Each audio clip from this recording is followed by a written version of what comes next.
Hey guys! Welcome back again to my YouTube channel. So by the way guys, maraming salamat po pala sa walang sawang pagsubaybay sa ating pong daily love reading, and kung ikaw ay bago pa lang sa ating channel, mag-subscribe na po kayo. Then i-click mo na rin yung ating notification bell para lagi kang updated sa ating mga bagong upload, okay? So guys, sa mga interested naman sa ating private reading ay nasa description box below lang po yung link. Message nyo lang po ako. So, titignan natin, kanino ba itong love reading? Kanino itong masasagap natin?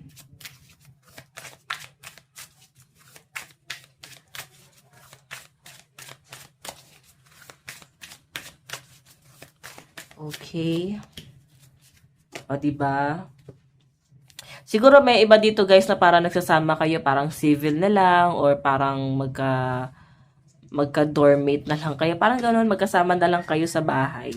Pero wala na yung emosyon, okay? So sabi kasi dito, I feel alone even when we're together. So yun, parang kahit magkasama kayo, parang hindi nyo nararamdaman ng isa't isa, parang medyo naging distant na sa isa't isa. And possible guys na ganun din yung nararamdaman ng partner mo, or ganun din yung nararamdaman mo. Okay? Or pwedeng ikaw yung nakaka-feel na to, kung sino man sa inyong dalawa. Okay? Kung medyo distant siya, pwedeng ito yung na-feel niya. So, pwede nyo naman guys, i-reverse yung energy. So, yun. By the way, ang nakikita ko rito, pwedeng hindi na siya guys katulad ng dati. So, pwedeng napapaisip ka na parang hindi na siya yung katulad ng dati, parang hindi na siya yung nakilala ko. Kung yun ang naiisip sa partner mo, ibig sabihin lang yan guys, baka hindi mo pa talaga kilala yung partner mo. Okay? Like, wala sa inyo yung pagkakamali. Okay? Pwede sinasabi naman niya na nasa kanya, or medyo naguguluhan siya, dami niyang iniisip, halo-halo na. Okay, so yung iba rito guys, pwedeng ang gusto niya pa rin kasi parang isettle to eh. Lalo na kung may pamilya kayong binuo. Okay, yun yung parang mahirap dito sa end mo ngayon. Kasi yung nasasagap ko sa inyo, um, parang gusto pa rin siguro na maayos. Gusto pa rin na parang clarification, or parang pag-usapan nyo, ano ba nangyayari? Parang ano na ba yung mali? Bakit ganito na? Bakit ito na yung nangyayari sa sitwasyon nyo? Or bakit ganito na yung sitwasyon nyo? Pwede napapaisip ka eh. Okay? Then may mga bagay na parang hindi kinaklaro ng partner mo, like hindi siya guys gano'n nakikipag-usap, hindi niya masyadong ina-entertain. So mararamdaman niyo naman guys na parang may mali doon sa pagsasama. Okay, so ayan. Basta parang hindi nyo guys ma-feel. Bakit kaya? Tignan natin ha. Kanina po itong love reading.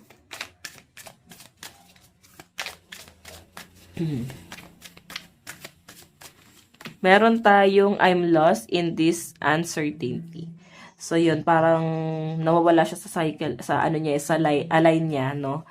Parang ang dating sa akin dito guys, iniisip mo, no? Pwede ikaw to. Na parang magulo na eh. Hindi mo na siya nakikita doon eh. Hindi mo na siya nakikita doon sa pangarap mo. Or hindi mo na siya nakikita na parang kasama mo pa siya.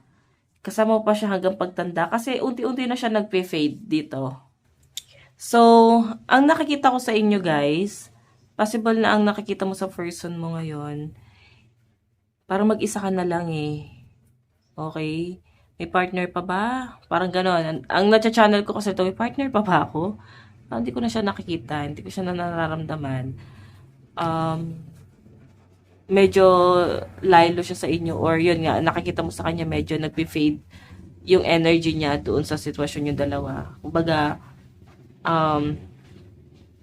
parang ang dating sa inyo, may iba kaya siya? May iba kaya siyang iniisip? May problema kaya? Kasi hindi nagiging klaro sa inyo eh. Kasi parang ito si person mo guys, hindi naman siya nakikipag-usap. So, talagang maguguluhan ka. Check pa natin.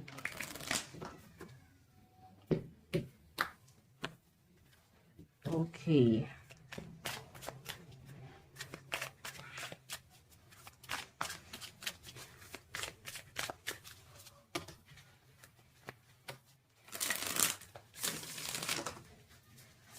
Additional message.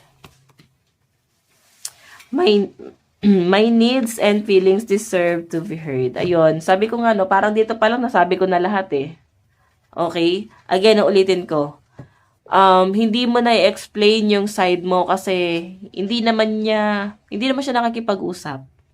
Or pag nagsisimula na kayo guys ng conversation or pinaplano niya na pag-usapan to, bakit parang medyo hindi na ganun ka-strong yung relationship, bakit parang unti-unti na siyang nasisira. Para kasing nauuwi siya guys sa pagtatalo. Okay? So, yun na nga yung sinasabi ko dyan guys. Na parang nandun na sa point na gusto mo talagang mag-usap kayo or yun din naman yung gusto mo, no? Magkaroon kayo ng closure, clarification, para maliwanagan, malinawan. Naguguluhan na rin kayo eh. Hindi niya binibigyan ng klaro itong nangyayari. Ano ba yung problema? Okay, so magugulan ka sa person mo kasi parang ang nakikita kong energy niya, mas madalas pa siyang umiiwas or mas umiiwas sa inyo. Okay? Parang madikit ka, lumalayo siya, parang ganon. And pag nag-start ka ng conversation, mas dumidistansya talaga siya. Okay? So, saan na papunta to? Dapat siguro, huwag na kayo guys makipagpakiramdaman pa. Dapat ikaw, alam mo na sa sarili mo siguro. Ayan, tignan pa natin.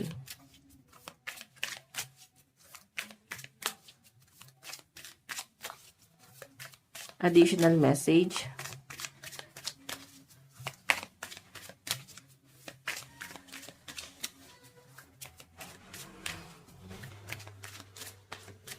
Meron tayong, your love is my safe place. So, yun. Nahihirapan lang din talaga, guys, na dumistansya sa inyo yung person mo. Kasi medyo, medyo naging, parang dumepende sa inyo kahit papano. So, may mga nagagawa ka na hindi niya kayang gawin sa sarili niya. Like, yung mga basic na pag-aasikaso, pwedeng hinahanap niya pa rin. Pwedeng kino-consider niya pa rin yun.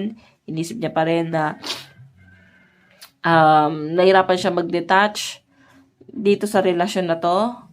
Pero hindi kanya binibigyan ng klaro. Parang ang daming gumugulo sa isip niya, kaya parang naguguluhan na rin kayo. Okay? Kasi magulo tong person mo. Bakit ganon siya mag-isip? Yun na nasasagap ko dyan. So, again, kung naguguluhan na kayo sa sitwasyon, huwag nyo nang antayin pa. Kasi isipin nyo na lang guys paano maayos itong relasyon na to? Kung ikaw willing kang ayusin, tapos yung kasama mo magulo. 'Di ba? Tingin mo paano kayo guys magkakaroon ng partnership? Paano niyo i-work out to kung magulo yung isa?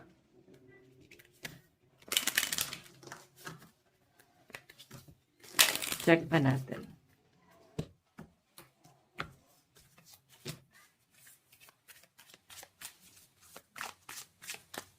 Additional message. Meron tayong hope shapes your future more than pain ever could. So, yun yung sinasabi rito. Ang nakikita ko kasi rito, guys, parang kumakapit ka pa rin doon sa mga pinangako niya. Kumakapit ka pa rin doon sa potential na meron siya. Parang kahit hindi nyo nakikita na may proseso or may progress pa ba sa kanya, hoping ka pa rin na pwede may mangyaring himala siguro kay person. So, ikaw naniniwala ka pa rin sa kakayahan niya, pero siya guys kasi sabihin na natin naniniwala ka, alam niya, aware siya, no? Na nandun yung pagsuporta mo, aware siya na nandyan ka sa hirap at ginhawa. Pero kasi sa end ni person, nakikita ko na ayaw ka na niyang isama doon. Medyo masakit lang yun, guys. Pero yun yung nakikita ko dyan. Okay? So, hindi kayo same vibes. Hindi kayo same nung mindset. Ikaw, gusto mo guys sumama, no? Gusto mo siya samahan sa grow niya, sa improvement na paparating sa kanya, sa future niya. Pero again, siya kasi hindi niya nakikita yun Nakikita kanya nung una, pero habang tumatagal kasi guys, siguro sa attitude mo, okay? Sa pag-uugali mo, may ugali ka siguro guys na naging off kay person. So, ikaw nakakaalam, ano ba yung ugali mo na yon na naka-turn off ng malala sa person mo. Okay? Ayan. Iwasan na rin guys yung pagiging nagar, pagiging mainitin ng ulo, yung pagbabago. Check pa natin. Meron tayong I choose us over and over again. Diba? Medyo nakakaiyak sa side mo kasi ikaw, pinipili mo siya ng paulit-ulit. Pinipili mo siya kesa sa ibang tao. Kasi nandun ka sa point na, baka ito yung mas okay, mas practical, no? Mas pinipili mo siya kasi may mga taong nakaka-notice kung ano yung setup nyo. And siguro, mga concern na, ba't kayo ganyan? Ba't ganito yung sitwasyon? Baka kailangan ganito, ganyan. 'Di ba? Na parang ang dating kasi sa inyo, masyado ng pakialamero tong taong to. Or iniisip ng taong yon nung nag-a-advise sa inyo. Baka ayaw na masyado magsalita kasi baka ang isip nyo nakikialam na lang masyado, buhay nyo naman yan, alam nyo kung ano yung solusyon dyan sa problema na yan. 'Di ba? Medyo may toxicity na nangyayari. Pero ikaw kasi, again, kahit may mga tao lang nakaka-notice kung ano yung setup nyo, pinipili mo pa rin. So, nangyayari guys, ang lumalabas, parang tinotolerate mo. Tinotolerate mo yung person mo dun sa mali.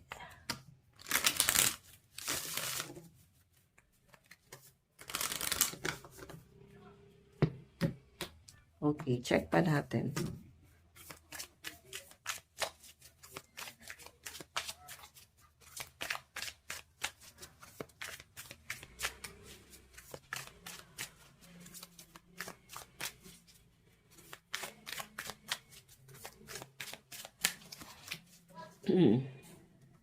Love takes effort from both of us. Ayun na nga, 'di ba? Sabi ko sa inyo, inom lang ng tubig, guys. Medyo minamalat, papaos. So, yun na nga sabi ko kanya, 'di ba? Hindi 'to mag-work kung ikaw lang yung may gusto mong i-workout to, tapos sa person mo, guys, magulo yung isip. So, bakit magulo ang isip ng isang tao? Ibig sabihin, marami pa siyang gustong mangyari sa buhay niya. Gusto niya mag-explore na parang ang dating ikaw ay nakakasagabal doon sa pag-explore niya. Okay? So, again, ito yung advice to I think, advice na to para sa inyo. Okay? Na parang kung gusto nyo i-workout to, kailangan parehas kayo. Okay? Same vibes kayo. Same kayo na nakatingin doon sa future. And again, parang kailangan yung isa willing i-work out or vote kayo. Ngayon, hindi to mag-work kung isa lang yung may gusto. So, isa pa guys, siguro, wag nang balikan yung mga past issue. Kung may mga past issue kayo, kung gusto nyo i-work out to, i-ano nyo na yung past issue guys, no? I-give up nyo na yon. Kasi minsan yung mga past issue yung nagiging dahilan kung bakit parang wala na pinapatunayan yung isa kasi meron siyang gustong patunayan, gusto niyang patunayan yung sarili niya, gusto niya itama yung mga pagkakamali. Pero paano niya nga gagawin? Hindi ba? Paano niya itatama yung pagkakamali niya kung both kayo vote kayo na ikaw lang. Vote kayo na parang may mga binabato na mga past issue. Again, kahit sabihin natin na medyo may issue ka, willing kang i-work out. Yung person mo kasi yung parang gusto nang sumuko dito. Tapos, ang dami niya din binabatong issue sa inyo. So, nangyari sa relasyon, pwede nagiging toxic na rin to. Okay? So, meron tayong I am worthy of the love I seek. Okay? So, check pa natin.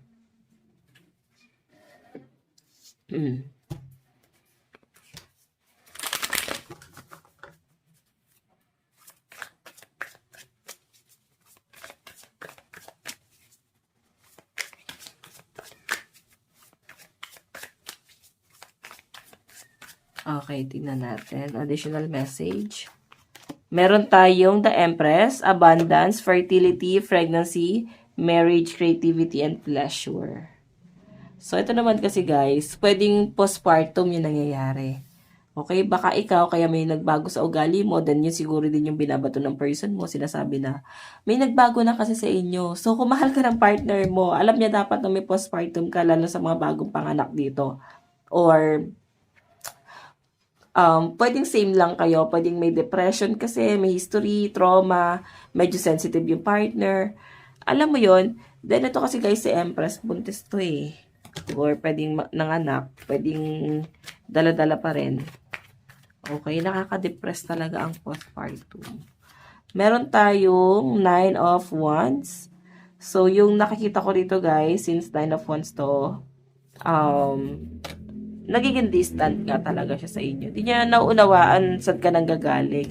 Bakit ka nagkakaganyan? Minsan guys, eto sabihin ko ha, sa mga lalaki dyan, pag pumasok kayo sa relationship, siguraduhin nyo guys na kaya nyo i-handle yung mga bagong panganak nyong asawa. Kasi di nyo alam kung ano yung postpartum. Ano yung epekto niyan.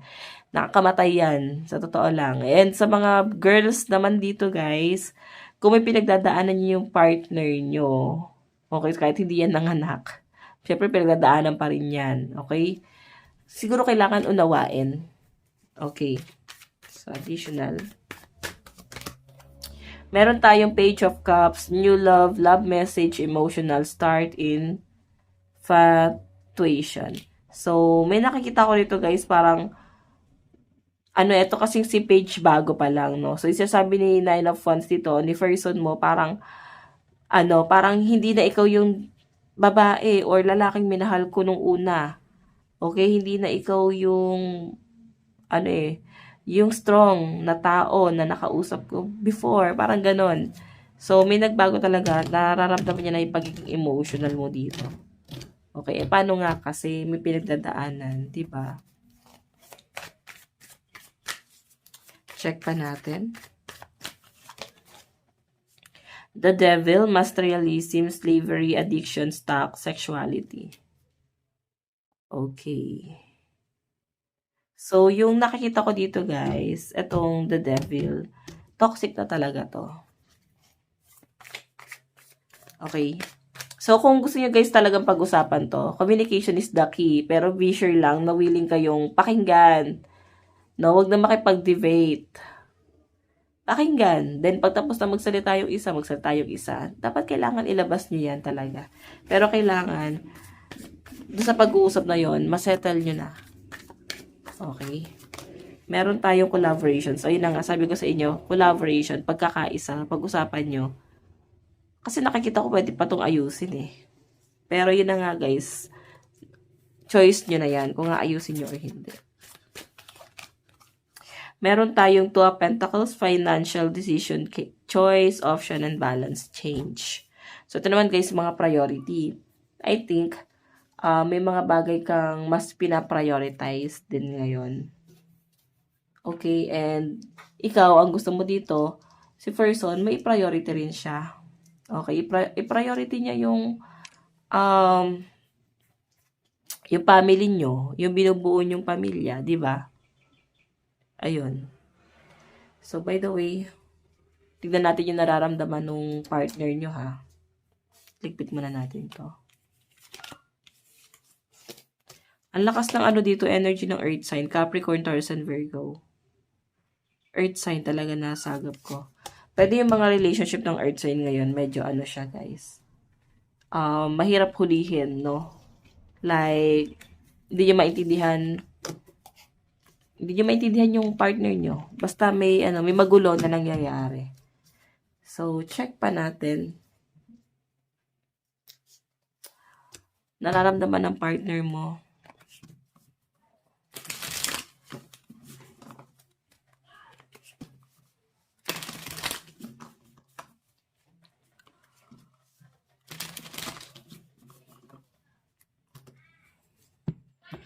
Okay.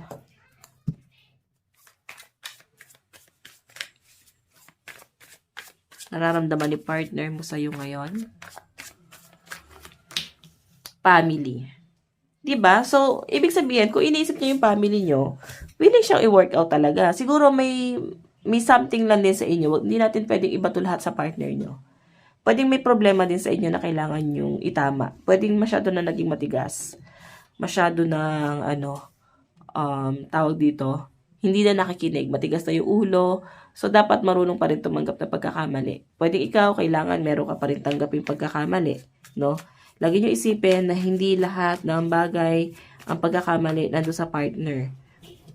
So, ikaw, dapat meron ka rin tignan sa sarili mo, ano pa yung mali sa inyo. Meron tayong 2 of Swords, Decision, Waiting, Solitude, Block, Balance, and Track. 2 of Pentacles.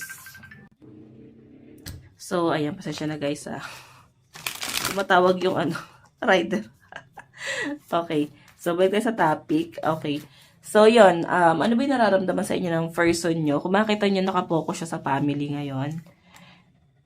Alam mo yung ito kasi hesitation to. Okay, then priority.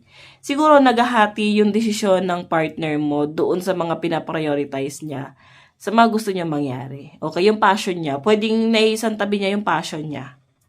So, pwedeng ganon. Pwedeng yung passion niya guys, hindi niya muna masyadong pursue kasi nga, may mga priorities siyang kinoconsider, which is yung family niyo. Okay, kaya medyo nakaka-pressure sa kanya. Anong nangyayari to guys, parang gusto niya makalaya. Parang gusto niya na parang huminga muna, lumayo sa inyo. And may mga bagay na parang hindi malinaw sa inyo. Parang naging masama ba ako? May mali ba sa akin? Hindi niya rin siguro guys talaga masabi sa inyo kung ano yung mali sa inyo. Okay? So, titignan naman natin ano naman yung okay. Ano yung tingin sa inyo ng partner mo?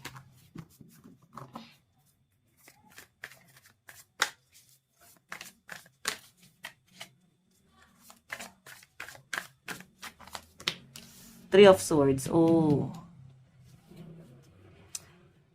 Nag-cheat ka ba? Or may pinagsisalosan tong partner mo before? Justice kasi parang merong hindi balance, no? Tingin niya sa inyo guys, parang unfair ka. Pwedeng may ginawa ka sa kanya na nasaktan mo siya. And ito kasi justice ang dating sa kanya. Hindi fair yung nangyayari. Napaka-unfair na nangyayari. Okay? Kasi tinabihan ng Three of Swords eh. So, ibig sabihin, merong hindi patas na nangyayari. Okay? Kasi si Justice, patas naman to eh. Okay? So, again, nakikita ko dito pwedeng nawala yung tiwala mo rin sa kanya. Or parang ganun din siya sa inyo. Vote. Parehas kayo na may, may nawala.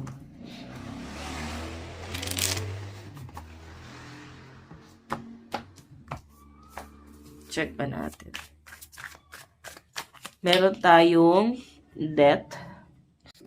Okay, so kung makita nyo guys, death, ending and new beginning to. Ibig sabihin, gusto rin ng person mo na mapag-usapan or ng something na pagbabago. So, nakikita naman niya na parang wala naman din talagang mali. Or hindi naman daw ata ganun kalalim kung ano man yung mga naging issue before. Pwedeng ito sinasabing cheating is baka naman ito ay mga parang matawag na nating micro-cheating, yung may mga nakakausap. 'Di ba? So, pwede pa siyang ayusin, guys. Nakikita naman niya eh. Pwede pang ayusin eh. Siguro gusto lang talaga niya mag-explore, kaya medyo magulo yung isip nito. Okay, ano yung mga plano nito ni person? Ma-check natin.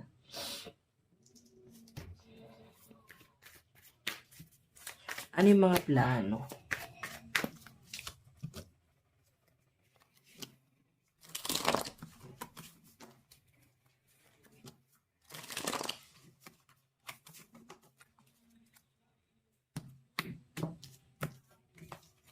Ano yung mga plano?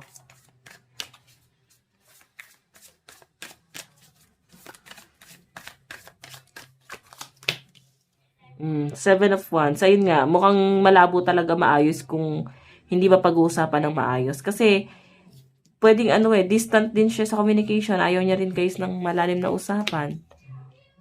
Though, naiisip naman niya na kailangan itong pag-usapan. Siguro yun ang kailangan yung gawin. Medyo laylo muna kayo. Mag-cool off muna kayo. Kasi, may pag-uusap din na mangyayari dito soon. And, the Chariot. So, ibig sabihin, parang sinasabi rito ng person mo, in the near future, possible na kung may pagkakataon na willing din pala siyang pag-usapan. Ngayon kasi medyo nagiging defensive siya. Okay? Wala kang maaasahang tamang sagot sa kanya ngayon or hindi mo siya makakausap ng maayos. Kasi, tignan mo naman, defensive eh. So, sasalita ka pa lang, bubuka pa lang yung bibig mo. Na-shut up ka na. Parang ganun yung nakakita ko dito. Ano ba nangyayari?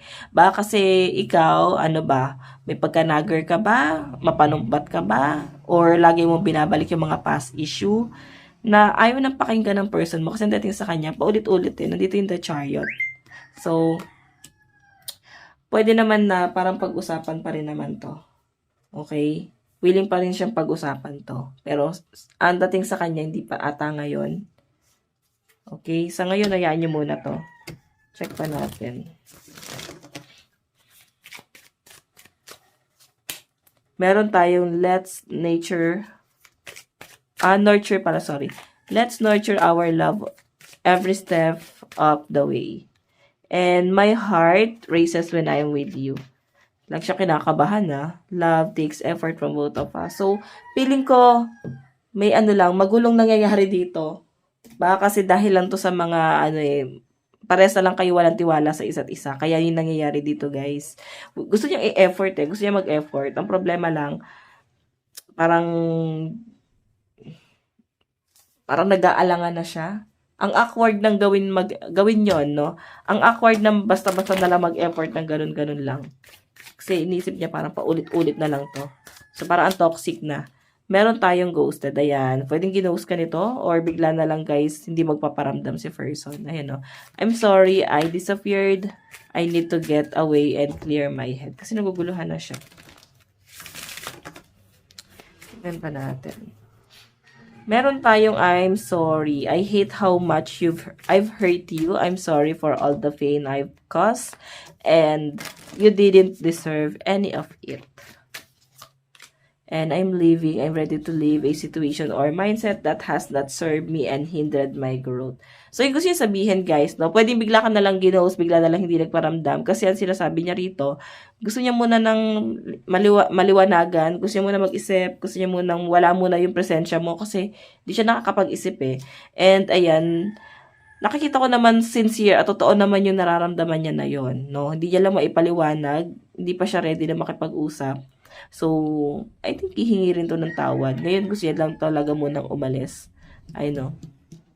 And parang humihingi rin ng pasensya kasi kung nasaktan ka naman niya talaga. Tignan natin yung zodiac side. Okay. Meron tayong Leo, Capricorn, Sagittarius, Virgo, Taurus, Libra, and Scorpio. Energy. Last. Meron tayong Taurus, Aries, Gemini, Pisces, Cancer, and Aquarius energy. Ayun yung mga malalakas na zodiac sign. So, sa side mo, nararamdaman mo sa person mo. Ano yung nararamdaman mo sa person mo? Nahirapan. Ayun, ang gusto mo lang dito pag-uusap eh. So, pwedeng nagbe-veg ka na siguro sa family niya, sa mga taong malapit sa kanya, na parang sabihin niyo naman mag-usap kami. Usapan namin to.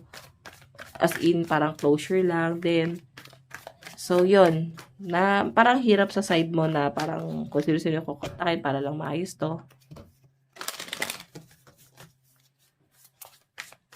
Okay, meron tayong Three of Pentacles, collaboration, teamwork, skill, creating, building plans. And Libra. At Leo energy to. Strength, power, self-control. So, yan. Ang nakikita ko nararamdaman mo dito is collaboration. More on talaga, attach, no? Parang may paghahabol. Parang pag-usapan natin to, wag naman ganito. Medyo mahirap eh. So, yun yung nasagap po sa energy mo. Okay, check pa natin. Ano naman yung tingin mo? O ano yung dapat mong gawin sa person mo? Ano yung mga dapat mong planuhin? Ace of Cups, kumalma ka muna. Self-love, Ace of Cups, and new love proposal, offer, marriage, new relationship. So, siguro, since habang hiwalay pa kayo, try to explore something and focus ka muna sa self-love. Okay, meron tayong Six of Cups. New person, try mo daw magmahal muna ulit ng iba.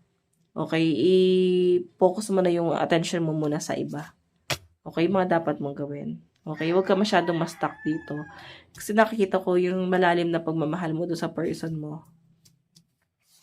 Tignan natin yung zodiac sign mo. Meron tayong Leo, Scorpio, Aquarius, Libra, Capricorn, and Sag. Capricorn, Libra, Sagittarius, Leo, Virgo, and Scorpio energy. Ano yung mga dapat mong gawin? Page of Pentacles. Medyo mabagal, no? So, ibig sabihin, ano pang inaantay mo? Kaysa mag-isip-isip ka dyan, wala kang ginagawa is, kailangan mo ng humakbang. Kailangan mo na mag-focus. And King of Cups, love, compassion, generosity, creativity, paternal. So, yun yung sabi dyan, guys. Okay, sabi rito is, kailangan mo na mag-focus sa mga, sa career mo. Okay, hanap ka ng trabaho, ilibangin mo yung sarili mo, wag mo siya masyadong gawing mundo. And yung King of Cups kasi, guys, nakikita ko yung pagiging soft-hearted mo. Then, itong pagiging soft-hearted na to, guys, mababago to. Okay, naniniwala akong ang laki ng improvement dito.